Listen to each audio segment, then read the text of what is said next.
بسم اللہ الرحمن الرحیم۔ السلام علیکم۔ معزز خواتین و حضرات، امام زین العابدین کے پاس ایک شخص لایا گیا۔ اس شخص کے اوپر جنات کے اثرات تھے، یعنی جنات اس پر غالب آ گئے تھے۔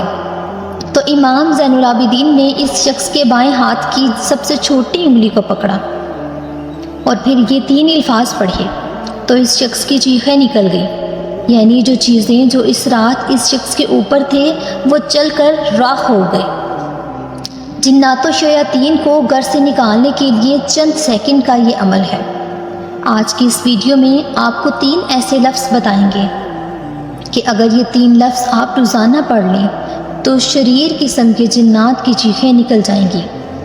ان 3 لفظوں کے اندر اللہ نے اتنی طاقت رکھی ہے کہ آپ سوچ بھی نہیں سکتے۔ ان 3 الفاظ میں جنات جل کر راکھ ہو جاتے ہیں۔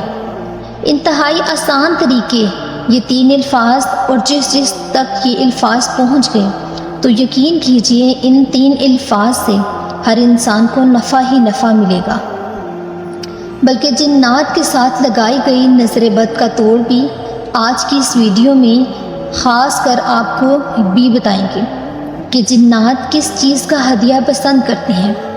آپ بھی یہ ہدیہ دیں اور جنات سے محفوظ رہیں۔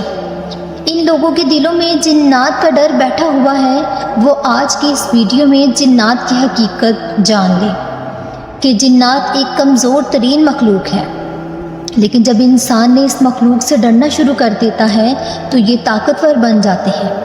لہٰذا قرآن کریم کی روح میں آپ سے صرف یہ التماس کروں گی کہ کبھی بھی اپنے دل میں جادو، جنات اور شیطانی اثرات کا خوف ہرگز نہ بٹھائیں۔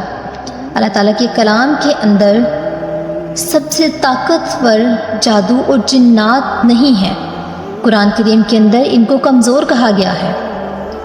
تو جادو کی چیز یا تعویذ وغیرہ اگر مل جائیں تو اسے اللہ اکبر کہہ کر جلا دیں یا اسے ضائع کر دیں تو اس کا اثر ختم ہو جاتا ہے۔ ایک حدیث کے مطابق جو شخص صبح و شام آیت الکرسی پڑھ لیتا ہے تو وہ جنوں کے شر سے محفوظ رہتا ہے۔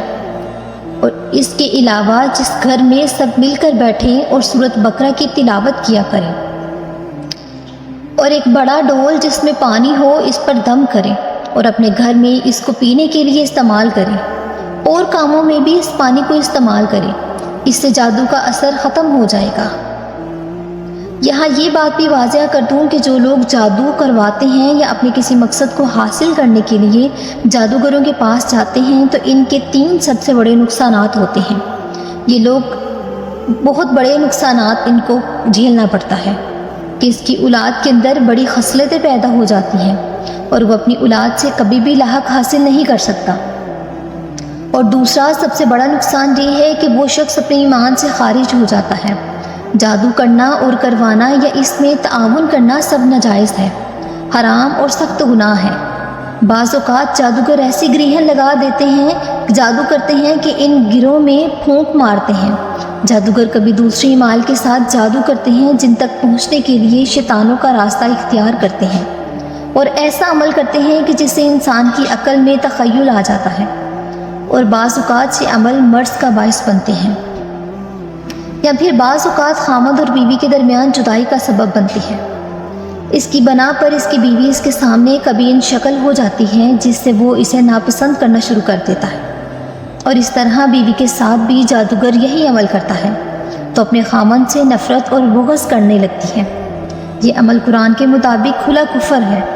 اور جادو کروانے والے کا تیسرا بڑا نقصان یہ ہوتا ہے کہ وہ کسی ایسی بڑی بیماری میں مبتلا ہو جاتا ہے جو لا علاج ہوتی ہے۔ ویڈیو کے آخر میں خصوصاً اپنی بہنوں کی خدمت میں عرض کرتی ہوں کہ بدعقیدہ عاملین کے چنگل میں پھنس کر اپنی ناموس اور ایمان کو خطرے میں نہ ڈالیں۔ اگر بہت زیادہ مجبوری ہو تو اپنے کسی محرم کے ساتھ جائیں اور جانے سے پہلے تصدیق کروائیں کہ وہ عامل صاحب ایمان، تقوی، باحیا اور صحیح عقیدہ شخص ہے۔ ہم کوشش یہی کریں گے کہ تعویذ وغیرہ اپنے کسی محرم سے منگوائیں اور خود گھر پر ہی رہیں۔ اکیلے کسی عامل کے پاس جانے کا خیال دل سے نکال دیں۔ اللہ تعالیٰ ہم سب کا خاتمہ ایمان پر فرمائے اور شیطانی چالوں سے ہم سب کی حفاظت فرمائے۔ اگر آپ ہمارے چینل پر پہلی دفعہ آئے ہیں تو ہمارے اس چینل کو سبسکرائب کریں اور ویڈیو کو شیئر کریں۔ جزاک اللہ۔